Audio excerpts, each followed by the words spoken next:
La señora Sonia Poncan ya ha dado el sobre bien gordo. El señor Eddie Olazábal, también un sobre bien gordito. Y nuestra señora linda, Agripina Maimiri, también ya entregó su sobre. Estamos esperando a los padrinos voluntarios. Puede ser instituciones, puede ser personas.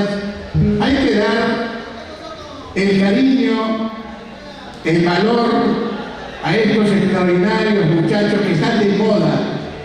En nuestros toriles, nuestro Huacataqui, nuestro señor Huayno, los carnavales, amanecer el rovino.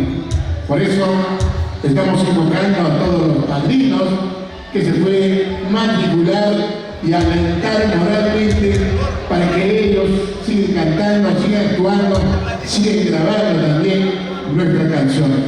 Bueno, hay que saludar a la doctora Oropesa, ya está empezando a bailar, ya la nota, nuestro Huacataqui, y los gravinos, de Jaconquecho, gravino Cura, ahí está Curaco, también tiene que sacar a bailar, nosotros los hermanos curaqueños, arriba las manos, lindas damas. Ahí está un caballerazo, presidente del comité de restauración de la iglesia San Sebastián de Curaco.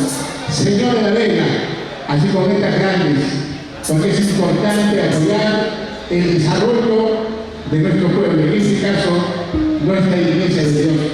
Bueno, damas y caballeros, aquí está un conjunto. A ver, ¿para qué vamos a regresar? Eddie, ya puedes cambiarte, saludando siempre a la familia, a los dirigentes del Centro Provincial Unión Graulina. Feliz aniversario, 100 años de la creación política de nuestra provincia de Grau, gran tarde taurina en Yagual Plaza Mamara y la gran pasacalle en Plaza de Armas de Lima. Esto va a ser el día domingo 3 de noviembre, una bonita fiesta. Chucky Bambiana. Ahí está.